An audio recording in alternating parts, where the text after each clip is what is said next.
করতে পারবো না। ঠাকুরের কাছে আমি এটাই প্রার্থনা করব, তোমরা সুখী হও, তোমরা সুখী হও। আমি ঠাকুরের কাছে সারা জীবন ধরে মঙ্গল কামনা করব।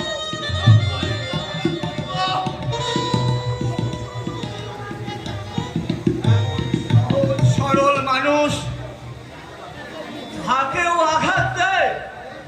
না না, আমি আর কোনো কথাই শুনবো না।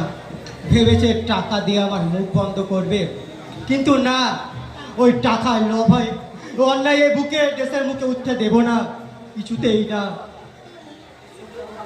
এই যে ভাগা চল, এখনই আমার সঙ্গে যেতে হবে। কোথায় যেতে হবে দাদা? আরে অত উত্তর দিতে পারবো না। আমি যেখানে যাব তুইও সেখানে যাবি। কেন বলতে আপত্তিটা কিসে? আপত্তি? আরে আপত্তি থাকবে কেন?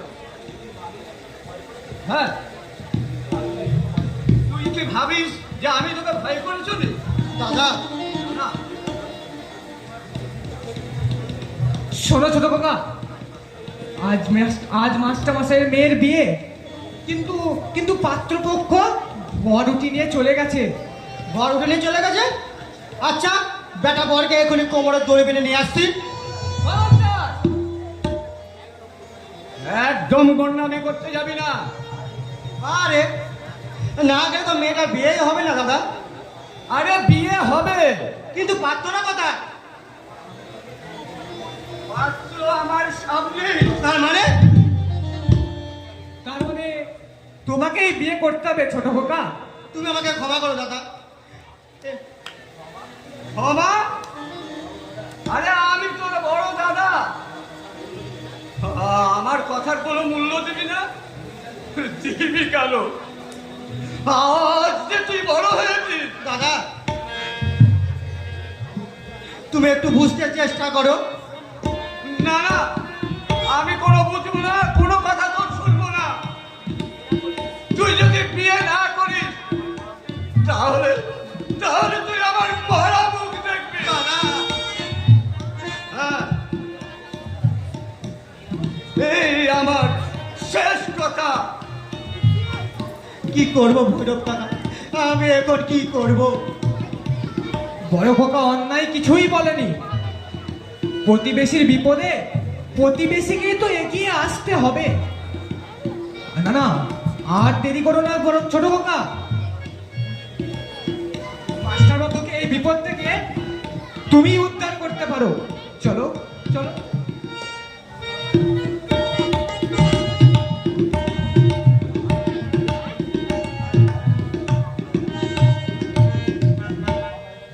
কণ্ঠ আমার রুদ্র আজকে পাশে সঙ্গীত হারা, অমাবস্যার কারা আমার স্বপ্ন লুপ্ত করেছে দুঃস্বপ্নের তলে।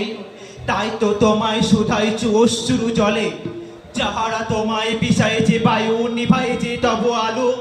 তুমি কি তাদের ক্ষমা করিয়াছ? তুমি কি বেসেছ ভালো? এক্সকিউজ মি, সরি স্যার, আমার মা হসপিটালে ভর্তি, তাই ও অন্য মানুষ করে পথ চলছিলাম কাজে। তোমার বাড়িতে খুব অভাব, তাই না? কি করে বুঝলেন স্যার? কেউ চুরি করে অভাবে, আবার কেউ করে স্বভাবে। তবে তোমাকে তো দেখে মনে হচ্ছে তুমি ভদ্র ঘরের শিক্ষিত সন্তান। নিশ্চয়ই এই অভাবে চাপে পড়ে এই নিজ কাজ করতে তুমি বাধ্য হয়েছো। আপনি? আমার মানিব্যাগে শুধুমাত্র কয়েকটি খুচরো পয়সায় আছে, ওতে লাভ তোমার কিছুই হবে না। ও এই নিন। তোমার কত টাকা দরকার? আপনি আমাকে দয়া দেখাতে চাইছে? দয়া নয় ভাই, দয়া নয়। হয়তো সারাদিনের চেষ্টার পর আমার এই মানিব্যাগটা হস্তগত করেছিলে, কিন্তু সেটাও ব্যর্থ হয়ে গেল। চাই না, চাই না আমার মানুষের দয়া। একদিন দয়া চেয়েছিলাম, কিন্তু আজ আর কোনো প্রয়োজন নেই। সমাজের ওপর তোমার খুব ক্ষোভ জন্মেছে দেখছি। অবশ্য থাকাটাই স্বাভাবিক। কতদূর লেখাপড়া শিখেছো? অনেক আশা নিয়ে বিএ পাস করেছিলাম, কিন্তু আজ আর সেই বিএ পাস সার্টিফিকেটগুলোর কোনো মূল্য নেই, কোনো মূল্য নেই। চাকরির চেষ্টা করেছিলে? একটা নয়, 100টা ইন্টারভিউ দিয়েছিলাম, কিন্তু আমার ব্যাকিং এর জন্য থাকায় কোথাও একটা কেরানি গিরিও পাইনি। সে কি? শুধু তাই নয়, এই এক অফিসার ভদ্রলোক চাকরির লোভ দেখিয়ে আমার 50,000 আত্মসাৎ করেছিল। আপনি বলুন, এরপরেও কি কোনো শিক্ষিত বেকার যুবক স্থির থাকতে পারে? তার মাথায় বিদ্রোহের আগুন জ্বলে উঠবে না? তাই কি আসে চোর গুন্ডা বদমাশ হয়ে সমাজ সংসার রাষ্ট্রকে জ্বালিয়ে পুড়িয়ে ছারখার করে দেবে না? বুঝেছি, শিক্ষিত বেকারদের আলোর পথ না দেখিয়ে তাদের অন্ধকারের পথে ঠেলে দিচ্ছে আমাদের মতোই কিছু মানুষ। হ্যাঁ, তুমি চাকরি করবে ভাই? চাকরি? আপনি নিশ্চয়ই আমার সঙ্গে রসিকতা করছেন স্যার। রসিকতা নয়, আমি সত্যি তোমাকে চাকরি দেব। আমার অফিসে একটা কেরানির পদ খালি আছে। তার জন্য কত ঘুষ দিতে হবে? না না, ঘুষ দিয়ে আমি চাকরি করবো না। ঘুষ দিতে হবে কেন? তোমার প্রয়োজনের কথা ভেবে আমি তোমাকে চাকরিটা দেব। কিন্তু স্যার আপনি... শোনো, কাল সকাল 10টায় শ্যামবাজার 5 মাথার মোড়ে আমি তোমার জন্য অপেক্ষা করব। তোমাকে সঙ্গে নিয়ে আমি আমার অফিসে যাব। স্যার আপনাকে আমি... হ্যাঁ, আর একটা কথা, আজকের এই দিনটার কথা তুমি মনে রেখো।